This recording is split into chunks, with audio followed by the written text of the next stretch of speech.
It's not your fault, but it's your responsibility. In today's video, I'm going to be explaining why porn addiction is not your fault. It's not your fault that you fell down this rabbit hole. It's not your fault that it's plagued your life for multiple years. And it's not your fault that it's socially accepted. But it's your responsibility to fix it for your own life. On this channel, what I do, guys, is really simple. I help people with their porn addiction. Pornography, lust, just anything that is draining to a man's life force, or a woman. You know, women are addicted to the same thing. My goal with this channel is to hit so many people's lives and to impact so many people's lives that the pornography industry fucking crumbles. Out of all the industries that exist that need to be eliminated, pornography is number one. And it's not your fault. They have had specific marketing strategies, billions, trillions of dollars invested in getting you hooked on pornography. And if they do it in subtle ways, they do it in very subtle ways. And over the course of the next 90 days, I'm going to be explaining to you why it's so important to have a routine, to have structure, and to have accountability partners on your recovery journey, because it is a recovery journey. You know, there's an article that says that pornography addiction parallels with having an addiction to cocaine. Not in the instance of being a substance, but in the instance of how it affects your dopaminergic reward systems. When you take a hit of cocaine, it is less powerful. Yeah, I said it. Less powerful than watching pornography for 15 minutes. Think about that. Now think about all the sessions you've had in your life that lasted longer than 15 minutes. That's a lot, right? That's a lot. So the fact that that's more powerful than doing an 8-ball of cocaine is mind-blowing. And the fact that that's illegal and that's allowed and everybody's just like, oh, okay, well, that's fine. That's not your fault. That's not your fault. That's a failing system in action. But it's your responsibility. It's your responsibility to fix it. And I'm going to tell you how you can fix this. You know, on my recovery journey, it was not easy. It wasn't fun. It was painful. It was frustrating.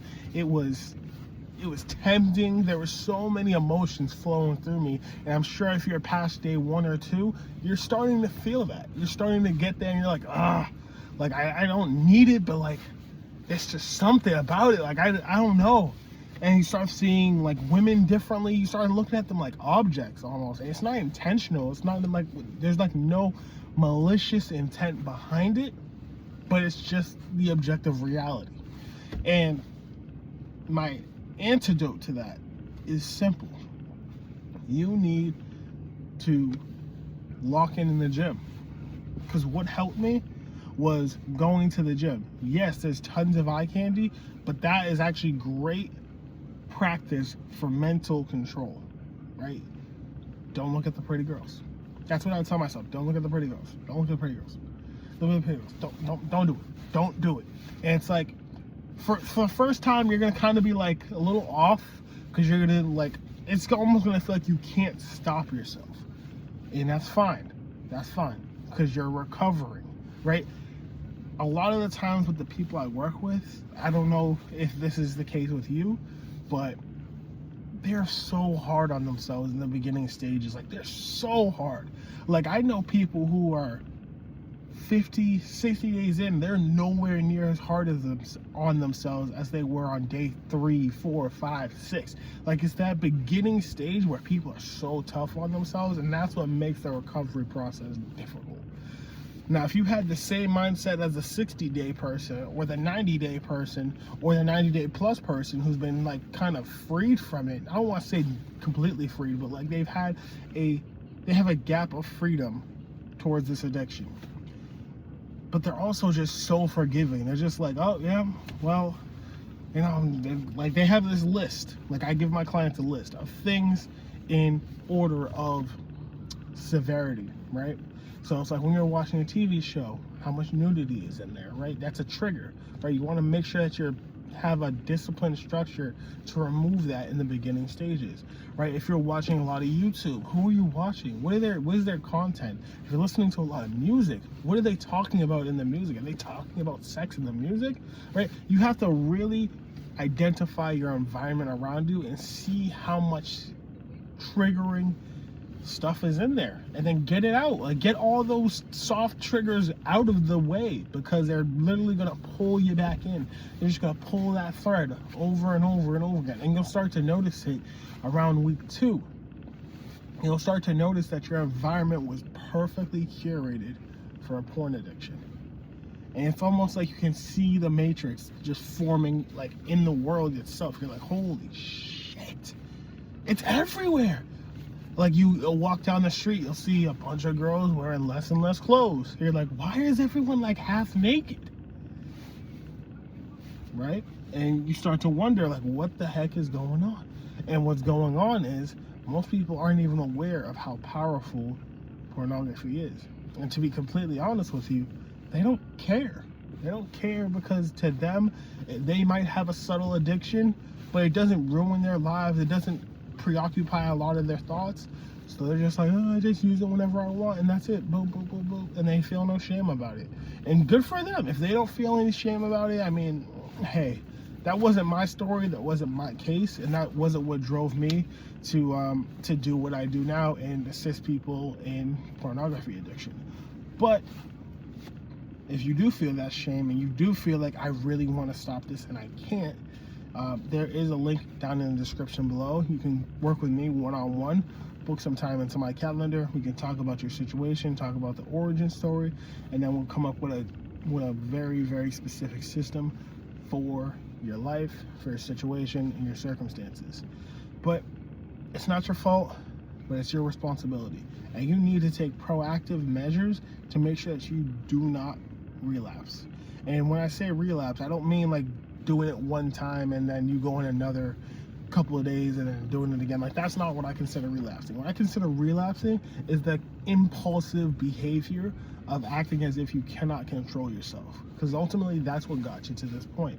It may have happened younger in your life, it may have happened older in your life, but at some point you lost control, you got off the guardrails, and now you're just basically dopamine fiending. And it's very, very, very toxic because it interferes with your money life, right? Your financial life, interferes with your personal relationships, it interferes with your friendships, it interferes with a lot of different things in your life. I found that when I was like severely like in the addiction, I found it hard to just sit still and like read, because my attention was just so scattered from all the fucking dopamine flooding my brain because I was watching all this porn, right? So it's so important that as you go on this journey, whether you go on it with me or you find someone else who can help you in this exact field, as you're going through it, make sure you're kinder to yourself than you think you need to be. Like, be a lot more understanding, because that's like the first thing I tell all my clients is like, it's a long journey. Like 90 days is not a short amount of time. People think, oh, 90 days, that's nothing. No, it's something. It's definitely something, because you're gonna feel it every single day. Every single one, you're gonna feel it. You're gonna feel the transition. You're gonna notice that some days you have more mental clarity. Other days you're gonna have brain fog, like you're gonna have so much brain fog. You're gonna be like, oh my God, like I can't even think, you know? So it's a journey, and it's really important that you have someone to hold you accountable, check up on you, and also be like your therapist. Talk you through what you're feeling and how you can actively do something about it. All right, so if you guys want to work with me, link in the description below. Have a blessed day.